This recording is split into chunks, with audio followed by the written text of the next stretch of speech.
हम बचपन से ये चीज़ सुनते आए हैं, हेल्थ इज़ वेल्थ, यानी कि सेहत जो होती है वही सबसे बड़ी कुंजी होती है। लेकिन उसकी जानकारी पढ़ते तो बहुत हैं, आर्टिकल्स भी बहुत पढ़ते हैं, हमने बात की सोशल मीडिया पे बहुत पढ़ने लग गए हैं, लेकिन किस तरह से हम अपनी हेल्थ को वेल्थ में कन्वर्ट कर सकते हैं और किस तरह से इस वेल्थ को हम प्रिजर्व कर सकते हैं, इसके ऊपर चर्चा करेंगे हमारे साथ में डॉक्टर राजीव नागर जी। मैं निवेदन करूंगी डॉक्टर राजीव नागर जी, होम्योपैथी विशेषज्ञ, प्लीज मंच पर आएं। Thank you, sir. May I please request Professor Ramkishore Joshi ji, National Institute of Ayurveda, HOD Medicine Department. आप please मंच पर आएं. Sir, thank you. Please take a seat. May I humbly request Mr. T.P. Tiwari, Director, Dr. Nature Wellness Center, कि आप भी मंच पर आएं. Thank you, sir. May I request Shri Alok Sharma ji, senior journalist, की वो आकर के हमारे गेस्ट का स्वागत करें.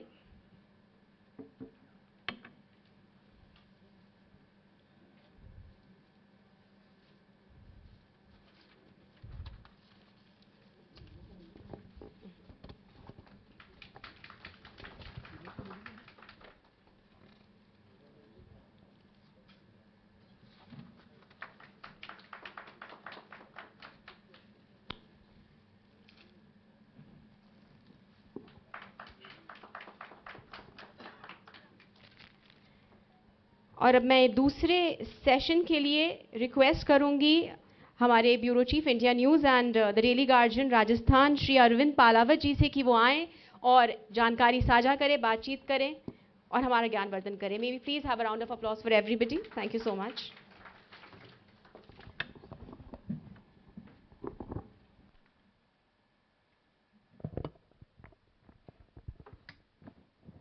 नमस्कार आप सभी का इंडिया न्यूज़ के इस कॉन्क्लेव में मेडिकल एंड हेल्थ पर आज हम यहाँ पर बात कर रहे हैं. अपने आप में एक बड़ा सेक्टर है मेडिकल हेल्थ और उसको लेकर के और लगातार कई तरह की जो चर्चाएं हैं वो यहाँ पर होती रही हैं. और हेलो हेलो हेलो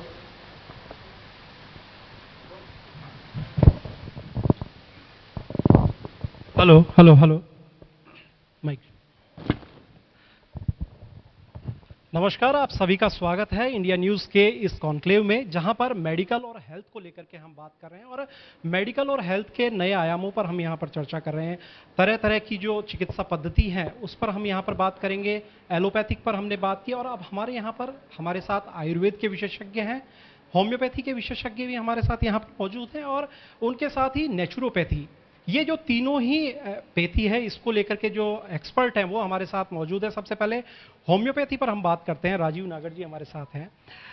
राजीव जी, होम्योपैथी जो है 18वीं शताब्दी में होम्योपैथी जो है वो यहाँ पर आई और उसके बाद में लगातार कई जो परिवर्तन है वो यहाँ पर देखने को मिले और एक बड़ा जो चेंजेस था वो यहाँ पर कोविड के बाद में एक देखने को मिला होम्योपैथी को लेकर के. किस तरह से होम्योपैथी का जो विकास है वो यहाँ पर हुआ. राजस्थान की यदि हम बात करते हैं तो राजस्थान में होम्योपैथी को लेकर कितना जो जागरूकता है सरकार की तरफ से कहें चाहे प्राइवेट प्रैक्टिशनर्स जो हैं उनकी तरफ से कहें, कितनी जो जागरूकता है वो यहाँ पर है. नमस्कार. होम्योपैथी को लेकर काफ़ी जागरूकता कोविड के बाद स्पेशली देखने को मिली है काफ़ी लोगों को, क्योंकि उस टाइम इतने पेशेंट्स का वो ओवरलोड इतना ज़्यादा था कि एलोपैथी में जाने वाले जो जा रहे थे ले रहे थे अपनी अपनी जगह दवाइयाँ, लेकिन कुछ लोग अल्टरनेटिव थेरेपीज को भी यूज किया. उसमें होम्योपैथी आयुर्वेदा पे काफ़ी और नो डाउट इसमें अभी जो जो प्रेजेंट गवर्नमेंट है उन्होंने भी काफ़ी आयुष मंत्रालय बना के और इन पैथीज को काफ़ी मतलब अपग्रेड किया है. तो होम्योपैथी का मैं होम्योपैथी के बारे में ही बता सकता हूँ आपको, क्योंकि डे बाय डे इस पैथी की मतलब लोगों में उपयोगिता काफ़ी बढ़ रही है और हम भी देख रहे हैं कि हमारे पास जो मैं तो पिछले 25 ईयर्स से प्रैक्टिस में हूँ तो ऑटो इम्यून केसेस ज़्यादा आ रहे हैं मेरे पास. हमारे पास वो इसलिए आते हैं शायद कि लंबी दवा चलती है तो वो लंबी दवा में से सबसे सेफ और सिक्योर यदि कोई मेडिसिन सिस्टम है तो होम्योपैथी का है. तो लोग इसको प्रेफर करते हैं कि लंबी दवा लेनी है तो फिर होम्योपैथी ली जाए, इसका साइड इफेक्ट नहीं है. तो काफ़ी अभी इसका प्रचार प्रसार बढ़ रहा है लोगों में. आर के जोशी साहब हैं हमारे साथ जो कि एनआईए के एचओडी हैं मेडिसिन डिपार्टमेंट के. जोशी साहब, आयुर्वेद को लेकर के यदि हम बात करते हैं, क्योंकि आयुर्वेद अपने आप में एक बहुत बड़ा जो इतिहास है वो आयुर्वेद का रहा है, करीब 5000 साल पुराना जो इतिहास है वो आयुर्वेद का रहा है। यदि हम एनआईए की बात करते हैं, नेशनल इंस्टीट्यूट ऑफ आयुर्वेदा, यदि उसकी हम बात करते हैं तो क्या कुछ सुविधाएं हैं वो यहाँ पर है? क्योंकि एसएमएस जो है हम उसको देखते हैं जब एलोपैथी की बात होती है, और एसएमएस का जब नाम आता है, सुधीर भंडारी साहब भी हमारे साथ यहाँ पर मौजूद है, लंबे समय से एसएमएस मेडिकल कॉलेज के प्रिंसिपल भी रहे हैं। एनआईए की तरफ से क्या कुछ जो विशेषताएं हैं, या ये कह सकते हैं कि क्या कुछ स्पेशलाइजेशन जो है वो यहाँ पर एनआईए में आयुर्वेद के लिए यहाँ पर मरीजों के लिए आप रखते हैं? सर, सबसे पहले तो मैं ईटीवी को धन्यवाद देता हूं कि मुझे यहाँ पर बुलाया। निश्चित रूप से आयुर्वेद जो चिकित्सा पद्धति है वो सबसे प्राचीनतम चिकित्सा पद्धति है भारत की, और हमारे यहाँ पर राष्ट्रीय, आपने कहा राष्ट्रीय आयुर्वेद संस्थान, करीब 80 वर्ष हो चुके हैं। पहले राजस्थान गवर्नमेंट आयुर्वेद कॉलेज के रूप में था, और 1976 से ये राष्ट्रीय आयुर्वेद संस्थान के रूप में आए हैं। यहाँ पर सबसे जो व्यवस्था है ओपीडी लेवल पर, आईपीडी लेवल पर सभी तरह की करीब 20 ओपीडी स्पेशलिस्ट ये हैं, और वो भी पूरी तरह से आयुर्वेद की दृष्टि से, आयुर्वेद के पूरे सिद्धांतों को लेकर के और चिकित्सा की जाती है। मेरा यहाँ एक निवेदन है कि अभी डॉक्टर साहब ने बताया था ईएनटी ने कि काढ़े पीते हैं, लेकिन मेरा निवेदन ये है कि कोई भी काढ़ा ले तो उसको पूरे चिकित्सक के परामर्श से ही लेना चाहिए। आपके चैनल के माध्यम से मैं निवेदन करूंगा सभी को कि जब भी हम काढ़ा, एक सामान्य भाषा में हो गया, एक शब्द हो गया कि काढ़ा पीना है, लेकिन उचित मात्रा में युक्त करेंगे तो अमृत होता है, और अयुक्ति करेंगे तो वो विषरूप होता है। तो यहाँ से मेरा आपके चैनल के माध्यम से यही निवेदन करना चाहूँगा कि हम कोई भी काढ़ा लें या उष्ण जल लें, कि 10-10 गिलास 20-20 गिलास पीना, ये कहीं शास्त्रों में नहीं लिखा, न आयुर्वेद के शास्त्रों में लिखा, न होम्योपैथिक में लिखा, न आपके उसमें लिखा। तो मेरा निवेदन ये है कि चिकित्सक के परामर्श से ही इस तरह की कोई भी सेवन करें तो ठीक रहेगा। दूसरा मेरा ये है कि यहाँ पर हमारे यहाँ कोविड काल में भी हमने व्याधि क्षमत्व कषाय तैयार किए थे, हमने इम्यूनिटी पावर बूस्टर्स कुछ मेडिसिन तैयार की थी। करीब मैं भी उसका एक तरह से कोऑर्डिनेटर था उस कोविड-19 में, तो करीब हमने 40,000 किट्स का डिस्ट्रीब्यूशन किया था एनआईए के माध्यम से। एनआईए में मुख्य रूप से हमने 300 बेड का ये हॉस्पिटल है। यहाँ पर करीब 90 मेडिसिन फ्री ऑफ कॉस्ट देते हैं हम लोग। NABH एक्रीडेटेड हॉस्पिटल है ये। ओपीडी में करीब 20 ओपीडियाँ एक साथ रन कर रही हैं, और 1000 पेशेंट पर डे यहाँ पर फ्री ऑफ कॉस्ट मेडिसिन लेते हैं सर। हमारे साथ टीपी तिवारी जी भी हैं इस वक्त, जो कि डॉक्टर नेचर वेलनेस सेंटर है, वहाँ के डायरेक्टर हैं। तिवारी साहब, आपसे जानना चाहेंगे, क्योंकि नेचुरोपैथी जो है वो अपने आप में एक प्राकृतिक चिकित्सा पद्धति है, और जब भी प्रकृति का नाम आता है तो हमारी आंखों के सामने, हमारे जहन में नदियाँ, तालाब, जंगल, वन, ये जो इमेज है वो हमारे सामने होती है। तो ऐसे में जब ये इमेज हमारे सामने होती है, आज जब वनों की स्थिति आपके सामने है, वन काटे जा रहे हैं, तो किस तरह से शहरों के अंदर आकर के, और आप जो ट्रीटमेंट है वो उसको आप करते हैं, किस तरह से लोगों का जो ट्रीटमेंट है वो यहाँ पर किया जाता है? सबसे पहले तो धन्यवाद सर इंडिया न्यूज़ को इस प्लेटफॉर्म के माध्यम से मुझे बोलने का मौका मिला। मेरा नाम डॉक्टर तारा प्रकाश तिवारी है, और मैं वैसे ही डॉक्टरेट एग्रीकल्चर से हूँ, और मेडिसिनल प्लांट्स मेरा पैशन है।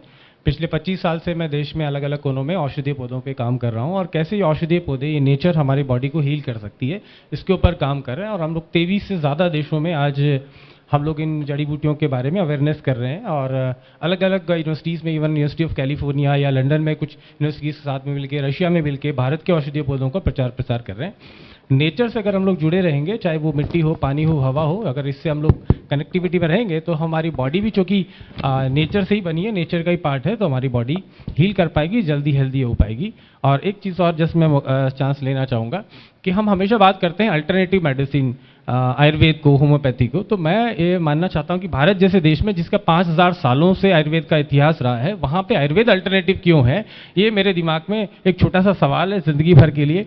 तो मेरा सपना है कि कभी शायद भविष्य में ये अल्टरनेटिव ना रहे, क्योंकि जैसे डॉक्टर साहब ने कहा कि जैसे आपने भी कहा कि 10 गिलास गर्म पानी या काढ़ा नहीं पीना चाहिए, लेकिन 10 गिलास गर्म पानी पी के दुनिया में शायद अभी तक कोई मरा नहीं है, लेकिन 10 एंटीबायोटिक एक साथ कोई खा गया लगातार तो शायद वो बहुत सारे लोग मरे भी हैं। तो नेचर एक बहुत इंपॉर्टेंट है और आयुर्वेदा का कोई अल्टरनेटिव नहीं है। आयुर्वेद हील कर सकता है, ज़िंदगी दे सकता है। और मैं वैसे पिछले 20-22 साल से 4 गिलास गर्म पानी पीता हूँ, 2 सुबह और 2 शाम में, और मैं लगभग 50 ईयर का हो गया हूँ। टचवुड, मेरा लीवर, किडनी, हार्ट, ब्रेन बहुत हेल्दी है, सारे टेस्ट मेरा मोर देन नॉर्मल कंडीशन आते हैं, हमेशा अच्छे आते हैं। और करोड़ों लोग गर्म पानी पी रहे हैं, लेकिन अति सर्वदा वर्जते, वो तो हमें क्रॉसिन या मेटफॉर्मिन भी, एलोपैथी की दवाई या इंसुलिन भी ज़्यादा खा गए तो हम लोग लीथल इफेक्ट, मतलब मर भी सकते हैं। लेकिन आयुर्वेद से कम इतना है, गर्म पानी या काढ़ा खा के कम से कम जलन ही होगी, मर नहीं जाएंगे। जी डॉक्टर जोशी साहब, क्योंकि तिवारी जी ने जो बात कही उस पर मैं आना चाहता हूं कि आयुर्वेद का जिसका इतना लंबा इतिहास है, इतना प्राचीन इतिहास रहा है, तो अल्टरनेटिव मेडिकल प्रैक्टिस इसको क्यों माना जाता है? क्यों अभी तक भी वैकल्पिक जो है वो इसको देखा गया है?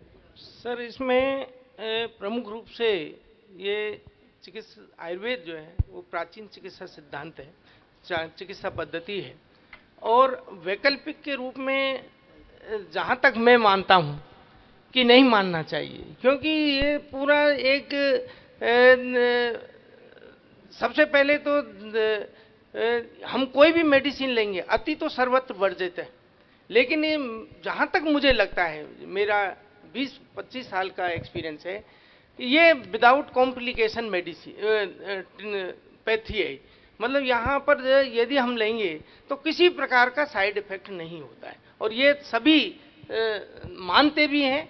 और दूसरा ये है कि वैकल्पिक का ये है कि वैकल्पिक व्यवस्था कैसे की, इसका मेरे पास भी कोई जवाब नहीं है, लेकिन अभी जो शासन है वो पूरी तरह से व्यवस्था सहयोग के लिए है, और बहुत एक तरह से सरकार ने भी बहुत हमको एक तरह से प्रमोट किया है, आयुर्वेद को काफ़ी प्रमोट किया है, काफ़ी बजट का अलोकेट किया है। तो शायद भविष्य में आपके चैनल के माध्यम से यदि ये बात आगे जाएगी तो वैकल्पिक शब्द हट जाए, लेकिन व्यवस्था ये है कि गुणों की हमेशा पूजा होती है। आयुर्वेद का इतने साल से चल रहा है, इतने शाश्वत है, कहीं न कहीं तो महत्वता है ही है, इम्पोर्टेंस ही तो ही है, हम उसको नकार नहीं सकते, उसके इम्पोर्टेंट को हम डिनाई नहीं कर सकते। तो धीरे धीरे क्योंकि ये वैकल्पिक जनता ही उसको रिमूव करेगी। डॉक्टर जोशी, मेरा एक सवाल इसी के साथ जुड़ा हुआ है, क्योंकि आप भी कह रहे हैं कि वैकल्पिक इसको माना जा रहा है। जब एलोपैथी में उपचार नहीं होता है तो जो मरीज है वो आपके पास वहां पर पहुंचता है, मैं सही कह रहा हूं? जब उसको एलोपैथी में जब ट्रीटमेंट नहीं होता, सेकेंडरी वो आपके पास आता है, तो क्या आप वो विश्वास कायम नहीं कर पा रहे हैं लोगों के अंदर? आप कह रहे हैं केंद्र सरकार हमें मदद कर रही है, राज्य सरकार हमें मदद कर रही है, तो लोगों में विश्वास क्यों नहीं आ पा रहा है? डॉक्टर्स के लिए, एलोपैथी के डॉक्टर्स हैं, उनके लिए विश्वास आ रहा है, सबसे पहले वहां पर जाते हैं, आपके पास वो बाद में क्यों आ रहे हैं? इसका क्या कारण है? सर, ये जनता में एक तरह की धारणा बनी हुई है कि हमको इधर टैबलेट लें और उधर हम ठीक हो जाएं। ये एक ध्रुव सत्य है, तो इसको धीरे धीरे जनता ही उसको महसूस करेगी। और जब हम इस तरह की कर रहे हैं, जो आज के युग में कई तरह की रिसर्च सामने आई है, तो अब आप देखिए कि हमारा जो आयुर्वेद संस्थान है वहाँ पर पब्लिक बहुत आ रही है। ऐसा नहीं है कि मतलब कि एलोपैथिक को या कोई आधुनिक चिकित्सा को लेकर के यहाँ आ रहे हैं, फर्स्ट विजिट में भी आ रहे हैं सर, और बढ़ रहा है इसका। डॉक्टर राजीव नागर साहब हमारे साथ हैं। नागर साहब, आप होम्योपैथी से हैं, वो जो मीठी गोली आप देते हैं, उस मीठी गोली में क्या होता है? क्योंकि जो भी कोई होता है वो कहता है कि वो मीठी गोली ले लो, उससे सही हो जाएंगे। और इसी में एक सीलिएक डिजीज है जिसकी मैं आपसे बात करूं, उसको लेकर के किस तरह से जो ट्रीटमेंट है वो होम्योपैथी में आप लोग देते हैं? क्योंकि कई बार मैंने बच्चों से सुना है कि ये जो कड़वी जो दवाई है वो नहीं ली जाती है उनसे, तो पेरेंट्स कहते हैं कि मीठी दवाई ले आओ, तो उस मीठी दवाई का राज आखिर क्या है?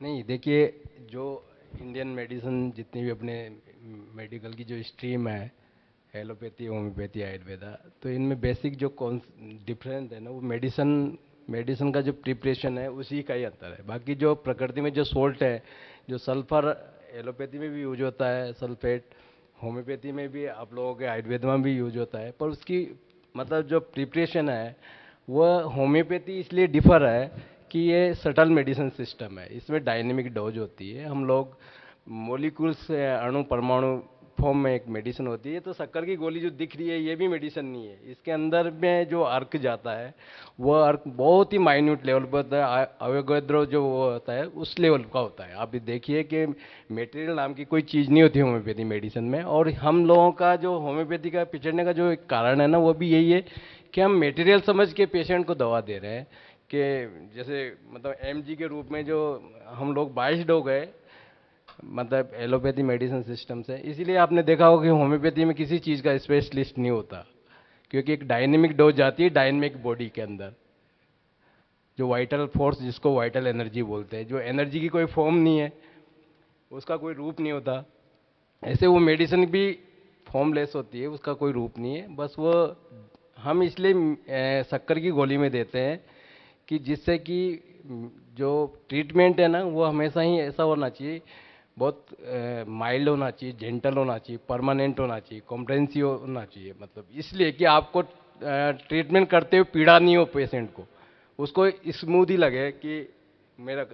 और आपको देखा होगा कि जब मेडिसिन लेते हैं तो आपको पता भी नहीं चलता है कि मैं दवा खा रहा हूँ और आप ठीक हो जाते हैं होम्योपैथी मेडिसिन। तो ये इसकी स्पेशलिटी है, होम्योपैथी की सबसे बड़ी स्पेशलिटी यही है, इसका मेडिसिन, इसकी मेडिसिन का जो प्रिपरेशन है ना वो इतना वंडरफुल है। और अभी मैं देख रहा हूँ पिछले 25 साल से कि धीरे धीरे लोगों को जैसे जैसे लोग इंटेलेक्चुअलिटी की हो जाए, एक जमाना था जो लोग फिजिकलिटी पे ज़्यादा, जो एक फिजिकल पावर बहुत डोमिनेंट हुआ करती थी, एलिफेंट सबसे ज़्यादा ताकतवर, लेकिन उसको मेंटल पावर ने कैप्चर कर लिया, मतलब घुमाता है इंसान उसको नहीं। तो अब जैसे जैसे इंटेलेक्ट बढ़ेगा ना वैसे वैसे सटल मतलब जो मेडिसिन सिस्टम की डिमांड बॉडी समाज में ज़्यादा चलेगी, क्योंकि लोग इसीलिए जल्दी जल्दी ठीक हो रहे हैं लोग होम्योपैथी से। आप देखें डिप्रेशन, इन सब बीमारियों का होम्योपैथी में बहुत अच्छा इलाज है, क्योंकि सटल लेवल पे जो बीमारियां आ रही है अभी, कई बार बहुत सारे केसेस आप देखेंगे सारे इन्वेस्टिगेशन होने के बाद उनका डिजीज पकड़ में नहीं आता। आप देखेंगे बहुत सारे लोग 80% केसेस ऐसे मिलेंगे जो पूरा थोरोली इन्वेस्टिगेशन और वो बीमार हैं और उनके डायग्नोस नहीं हो रहा। ये क्या है, ये सटल लेवल पे डिजीज है, उसको फाइंड आउट नहीं कर रहा। जो इंस्ट्रूमेंट है वो फिजिकलिटी को डिटेक्ट करता है, कोई एनोमली बन जाती है, कोई फिजिकल एनोमली, उसको डिटेक्ट करेगा। लेकिन मेंटल साइकिक लेवल पे और साइकिक सोमेटिक डिजीज बहुत ज़्यादा है, तो उन डिजीजेज में होम्योपैथी, क्योंकि ये सटल मेडिसिन सिस्टम है तो सटल लेवल पे ज़्यादा पेनिट्रेट करता है, जो जिस जाति का होता है ना। जैसे अपन कई सारे चाइनीज आ जाए तो अपन समझ नहीं सकते कौन सा चाइनीज ने अपन से बात की, पर वो चाइनीज आवाज़ में क्योंकि शक्ल एक जैसी लगती है। तो जो जैसा होता है उसको जल्दी रिकॉग्नाइज करता है। जो बीमार होता है, यदि वो सूक्ष्म बीमार है तो सूक्ष्म मेडिसिन देंगे तो तुरंत पेनिट्रेट करके और उसको हील कर देगा। इसलिए होम्योपैथी जल्दी ज़्यादा कारगर साबित हो रही है। आप देख रहे हैं कि होम्योपैथी की तरफ बहुत लोग आ रहे हैं। डॉक्टर नागर, आप काम कर रहे हैं गेहूं की जो एलर्जी होती है बच्चों में, उस पर आपसे बात करना चाहेंगे। किस तरह से जो एलर्जी है वो होती है, उस एलर्जी से बचाव के क्या तरीके हैं और किस तरह से वो जो एलर्जी है वो दूर करते हैं आप लोग? हाँ, वही देखिए, आजकल एक बीमारी चल रही है, आजकल क्या काफ़ी टाइम से है। 2007 में जब मैं जर्नी गया था तब मुझे पहला केस इसका रिपोर्टेड हुआ था मेंस के अंदर जर्नी में, सीलिएक डिजीज। मुझे भी थोड़ा ऐसा लगा था कि यार ये क्या बीमारी है, हमारी तरफ इंडिया में तो नहीं है। पर वो होता है ना कि दिमाग में जो होता है ना वही दिखता है, तो कभी दिमाग में ऐसा आया ही नहीं कि गेहूँ से भी एलर्जी हो सकती है। तो होते भी होंगे पेशेंट, तो दिखते नहीं थे, मतलब लगता नहीं था। पर वहाँ से आने के बाद मैंने देखा कि काफ़ी लोग मुझसे जुड़ने लगे, धीरे धीरे मैं बोलने लगा लोगों को। तो 2008 में मेरा राशन पत्रिका में आर्टिकल गया, उससे मुझे काफ़ी इंडिया से पेशेंट मिले। उसके बाद मैंने उन पर काम करना शुरू किया। तो अभी देखिए कि अभी मैं पर डे 100 पेशेंट डेली देखता हूँ सीलिएक के। अभी आज ही मेरा डेली विजिट था, कल का आज का, मैं तो इस प्रोग्राम की वजह से जल्दी आ गया। तो आप ये देखिए कि कितनी मतलब इसमें महामारी का रूप ले रही है। हर घर में एक एक दो दो तीन तीन बच्चे मिल रहे हैं कि उनको गेहूं से एलर्जी हो रही है। अब आप ये देखिए कि जिस अनाज को हम हज़ारों सालों से खा रहे हैं वो आज हमारे लिए जहर बन गया। अब उसका अभी तक तो कोई किसी मेडिसिन सिस्टम में कोई इलाज नहीं है, बस उसको गेहूं को छोड़ा जाता है कि गेहूं छोड़ दो आप। अभी रिसेंटली एक बुक भी आई थी अमेरिका के अंदर कि आपको ज़िंदा रहना है तो गेहूं बंद कर दो आप, और लोग ग्लूटेन फ्री की तरफ काफ़ी मूव कर रहे हैं। आप देख रहे हैं जगह जगह ग्लूटेन फ्री के स्टोर खुल रहे हैं क्या। पर बात ये नहीं है कि गेहूं से एलर्जी, बात ये है कि हम जा कहाँ रहे हैं। यही हाल रहा तो हमारे को पानी से, हवा से, इन सबसे एलर्जी हुई, कहाँ जाएंगे हम। तो अप्रोच ये है कि हम जिस चीज़ से एलर्जी उसको छोड़ें या फिर हम उसके अगेंस्ट खड़े हो जाएं। दो रास्ते हैं। तो अभी तक तो ये है कि हमने गेहूं छोड़ दिया, कल पानी से होगी तो फिर उसका तो कोई ऑप्शन भी नहीं है, कोई अल्टरनेट भी नहीं है। मतलब जो लड़ाई है वो हमें लड़नी है और हाँ, उस लड़ाई में जीतना भी है। बात है, मैं ये मैसेज करूंगा आप लोगों को कि हम कहाँ जा रहे हैं, हमारा इम्यून सिस्टम कितना वीक हो गया। जिन चीज़ों को हम सदा से खा रहे हैं वो आज हमारे लिए जहर हो गए।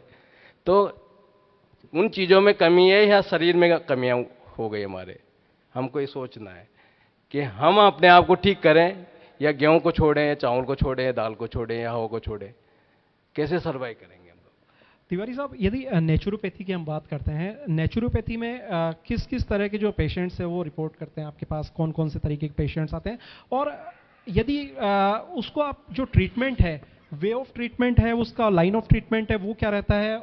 जैसे मान लीजिए कोई हार्ट पेशेंट यदि आपके पास आता है तो नेचुरोपैथी में उसके लिए क्या ट्रीटमेंट है आपके पास। देखिए सर, सबसे इम्पॉर्टेंट है, ये सब जगह कहा जाता है let food be the medicine, है ना। भोजन ही हमारा मेडिसिन का काम करना चाहिए। तो आज की तारीख में भारत सरकार ये कहती है कि लगभग $450 मिलियन का नुकसान होता है भारत सरकार को एक साल के अंदर because of the food habit. जो खराब हमारी जीवन शैली है, खराब हमारा लाइफस्टाइल है, खराब हम जो खाना खा रहे हैं इसकी वजह से, और ये लगभग 20 से 40% पर एनम बढ़ रहा है, ये जो एक्सपेंसेस आ रहे हैं। भारत के अंदर डायबिटीज़ लगातार, बहुत सब लोग जानते हैं, हम लोग बढ़ रहे हैं। तो मेजर जो पेशेंट है आजकल लाइफस्टाइल डिसऑर्डर्स के, और जब मैं बात करूं तो न्यूट्रिशन की कमी की वजह से जो बीमारियां हो रही है, जैसे हीमोग्लोबिन के, अभी खून के बारे में बात हो रही थी, तो भारत में 6 से 7 लाख महिलाएं हर साल मर जाती है खून की कमी की वजह से। सिर्फ खून की कमी की वजह से, बहुत सारे और जो प्रॉब्लम्स होते हैं। कोई भी पेशेंट आता है सबसे पहले आप खून की जांच करते हैं। तो भारत में ऐसे बहुत सारे पौधे हैं जैसे मोरिंगा, सेंजना, जो कि हर गांव में, हर शहर में, हर ढाणी में लगाया जा सकता है। और मैं इस प्रोग्राम के माध्यम से राजस्थान के मुख्यमंत्री जी से अपील करूंगा कि हम मोरिंगा के प्लांटेशन को हम लोग बढ़ावा दें, नेचर को भी हम लोग बढ़ावा देंगे। और सेंजना की पत्तियां अगर रोज हम 15 से 20 ग्राम खाएं तो 1 महीने के अंदर हीमोग्लोबिन लेवल में बहुत मेजर डिफरेंस आएगा। ये क्लिनिकल ट्रायल्स में मौजूद है, अलग अलग यूनिवर्सिटीज में क्लिनिकल ट्रायल्स हुए हैं। तो नेचुरोपैथी में हीलिंग के लिए ज़्यादा लोग वही आ रहे हैं जो लाइफस्टाइल डिसऑर्डर, जैसे मोटापा है, डायबिटीज़ है, अस्थमा है, पेट की बीमारियां हैं, इन सब चीज़ों के लिए। और नेचुरोपैथी और आयुर्वेदा कहती है prevention is better than cure. जैसे किसी बिल्डिंग को अर्थक्वेक प्रूफ बनाना ज़्यादा बेटर तरीका है, बजाय कि हम लोग ये प्लान करके रखें कि बिल्डिंग गिरेगी तब हम बचाव और राहत कार्य कैसे कैसे करेंगे। आग लगने से पहले घर को बनाते समय हम लोग फायर प्रूफ केबल्स डालते हैं, वायरिंग करते हैं, उसको उस तरीके से बनाते हैं, वो ज़्यादा बेटर है, बजाय कि ठीक है वो भी करना है कि आग लग गई तब हमें फायर एक्सटिंग्विशर रखना है घर में, लेकिन पहले से प्रिवेंशन करें तो ज़्यादा बेटर तरीके से हम लोग बचाव कर सकते हैं। और ये जो अरबों खरबों रुपए लूट रहे हैं हमारी दुनिया में खराब खाना करने की वजह से, तो हम लोगों को ये एजुकेट करते हैं कि भोजन को अच्छा करिए, because your body is made of trillions of cells. आपकी बॉडी अरबों खरबों कोशिकाओं का समूह है। ये कोशिकाएं लगातार बनती है और मरती हैं, तो बनने का प्रोसेस कम हो जाता है, मरने का प्रोसेस फास्ट हो जाता है। इसको हम लोग एजिंग कहते हैं। इसकी वजह से हमारी अलग अलग ऑर्गन्स को एज जल्दी आती है। जैसे मैं भी 50 साल का हूँ, कंपैरेटिवली मेरे एज के बाकी लोगों से हेल्दियर फील करता हूँ, राइट, क्योंकि मेरी सेल्स को मैं वो रॉ मटेरियल दे रहा हूँ जो सेल्स बनने के लिए और सेल्स के डिटॉक्सिफिकेशन के लिए और नरिशमेंट के लिए जरूरी है। डॉक्टर जोशी साहब, जिस तरह से डॉक्टर तिवारी कह रहे हैं कि प्रिवेंशन है वो होनी चाहिए, ये कहा जाता है कि आयुर्वेद की जो दवाइयां हैं वो स्वस्थ लोग भी ले सकते हैं, वो किसी तरह से हार्मफुल है, वो नहीं होती है। इसके पीछे का सत्य क्या है? क्योंकि ये हमने सुना है अक्सर कि जो दवाइयां हैं वो नुकसान करती हैं यदि कोई स्वस्थ व्यक्ति लेता है या ओवरडोज हम लेते हैं, लेकिन ये भी कहा जाता है दूसरी तरफ कि आयुर्वेद की जो दवाइयां हैं वो स्वस्थ व्यक्ति भी ले सकते हैं ताकि वो स्वस्थ आने वाले समय में भी रह सकें। जी, मैं डॉक्टर साहब ने जो बताया है उसका बिल्कुल समर्थन करता हूं। निश्चित रूप से आयुर्वेद की चिकित्सा जो पद्धति है वो हम ये देखें कि रोग होगा तब हम चिकित्सा करेंगे, ऐसा इसमें नहीं है।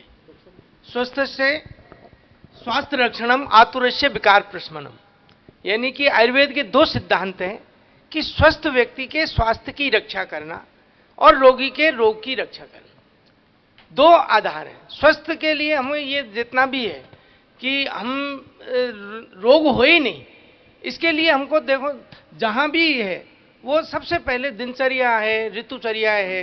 अब हम सब कुछ भूल गए, यानी कि हमारा खान पान भी इसी तरह का हो गया है, हमारा आहार व्यवहार भी इस तरह का है कि वो रोगों को उत्पन्न करता है।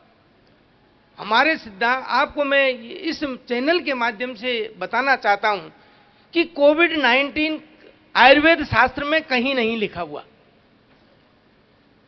जब नहीं लिखा है तो चिकित्सा भी नहीं होनी चाहिए थी, लेकिन हमने चिकित्सा की और आपको पता है कि कितने रोगी ठीक हुए और कितना लाभ मिला पोस्ट कोविड में भी। तो मेरा कहने का मतलब यह है कि कहीं न कहीं हमारा जो दिनचर्या है वह दिनचर्या बिगड़ गई है, वो दिनचर्या ठीक रूप से नहीं कर रहे। तो यही है कि हमको सबसे पहले हमारा जो आहार विहार है उसको ठीक करना चाहिए।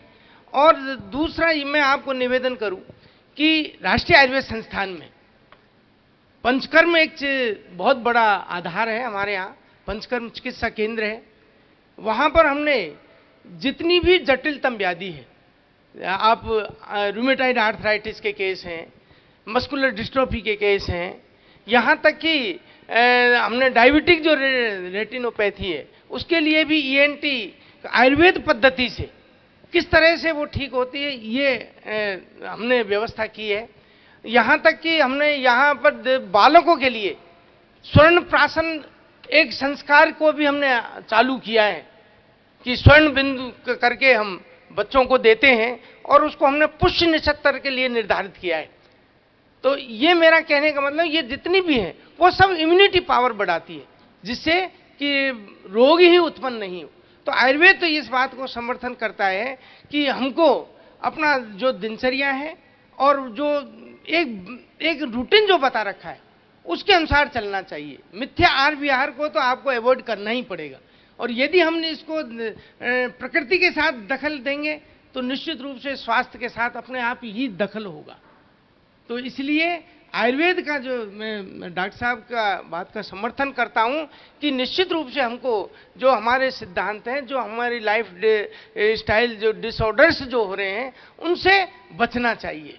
कई बीमारियों में तो आप देखिएगा कि आईबीएस है, मैंने कई केसों को देखा है कि आयुर्वेद के अंदर उसका एक रामबाण चिकित्सा है, कहीं नहीं है उसकी चिकित्सा। हम हमारे यहाँ परपट्टी कल्प के रूप में करते हैं, यानी कि सिद्धांत हैं जिसके कारण से कि केवल हम एक ही पथ्य के ऊपर रखते हैं। और मैं आपको मेरे एक्सपीरियंस बताऊं कि हमने केवल एक ही मेडिसिन देते हैं और उसको केवल दूध पे ही रखते हैं। पेशेंट की आप ये देखिए कि कम से कम जो भी खाता है वो जाता है। इरिटेबल अल्सरेटिव कोलाइटिस का है पेशेंट है, जहां पर मतलब कि वो उसका कोई इलाज नहीं, हम केवल एक मेडिसिन दे करके और उसको केवल एक तक्र पे देते हैं, या तो छाछ पे करते हैं या दूध पे देते हैं व्याधि के अनुसार, और उसको 10-10 लीटर तक पिला देते हैं, केवल ओनली एक वन मेडिसिन। तो इसलिए से आयुर्वेद में बहुत महत्वता है, बशर्ते कि हमको अपनाना चाहिए और धीरे धीरे पब्लिक में आपके माध्यम से ये आगे जाएगी तो निश्चित रूप से इस पैथी की और भी बढ़ाई होगी और आगे इम्पोर्टेंसी पब्लिक में प्रसिद्धि होगा और अच्छा होगा। जी बिल्कुल डॉक्टर जोशी, यहाँ पर समय का तकाजा है, लेकिन एक एक सवाल है वो मैं यहाँ पर डॉक्टर राजीव नागर साहब से करूंगा और चाहूंगा कि संक्षिप्त में उसका वे जवाब दें। सरकार की ओर से होम्योपैथी को लेकर के क्या कुछ जो प्रयास है वो किए जा रहे हैं और किस तरह के प्रयास हैं वो आने वाले समय में होने चाहिए ताकि होम्योपैथी है वो आगे बढ़ सके? नहीं, सरकार की तरफ से प्रयास किए जा रहे हैं। जब से आयुष मिनिस्ट्री आई है तब से आयुष में जितनी भी अल्टरनेटिव थेरेपीज है उन पर सब पे अच्छा काम हो रहा है। अभी world homeopathy day next month मनाया जाएगा और उसका अच्छे से प्रोग्राम हो रहा है यशोभूमि के अंदर दिल्ली में। तो ऐसा नहीं है, बड़े अच्छा सा इसको बढ़ रहा है होम्योपैथी का। गवर्नमेंट भी अभी काफ़ी सपोर्ट कर रही है। तिवारी साहब, यही सवाल आपसे, क्योंकि नेचुरोपैथी है उसका जो विकास है वो कहीं ना कहीं रुका हुआ है, सभी इसको जानते हैं, तो नेचुरोपैथी को लेकर क्या कुछ सरकारी प्रयास है वो होने चाहिए ताकि नेचुरोपैथी के माध्यम से जो चिकित्सा सुविधाएं हैं वो बेहतर चिकित्सा सुविधाएं मिल सकें? देखिए सर, मैं नेचुरोपैथी और आयुर्वेदा दोनों पे काम करता हूँ और मैं समझता हूँ कि ये स्वर्णिम युग है अभी इस एरा का, इस सदी का। अभी तक जो भी कुछ प्रयास किए गए हैं उसमें सर्वश्रेष्ठ समय है हमारी भारत सरकार और यशस्वी प्रधानमंत्री नरेंद्र मोदी जी के नेतृत्व में। जो कुछ काम अभी हो रहा है ना, ऐसा काम दुनिया में कभी नहीं हुआ। और इस समय भी अगर आयुर्वेद और नेचुरोपैथी या हम लोग अगर कुछ काम नहीं कर पाए तो फिर ऐसा मौका मिलेगा नहीं।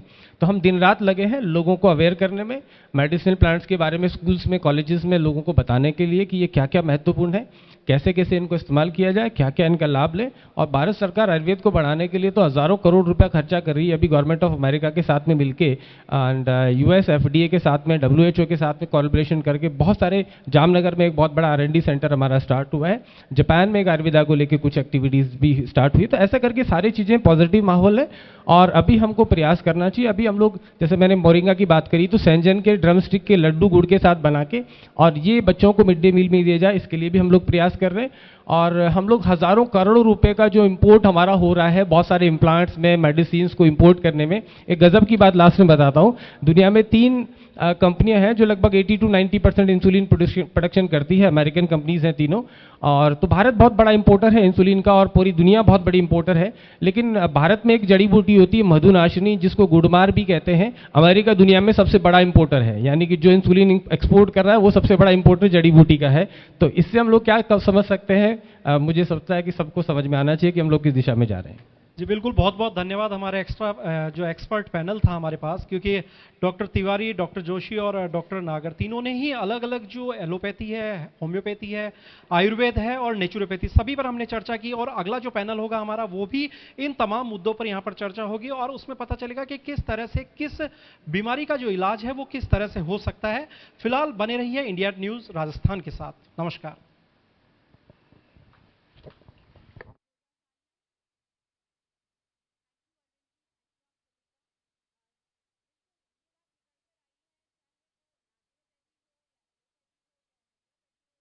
किसी भी पैथी का इलाज हमारे पास मौजूद है। हमारे रसोई से लेकर के हमारे ऑपरेशन थिएटर्स तक we have got state of art infrastructure, we have got innovations. और ये बात बिल्कुल साफ समझ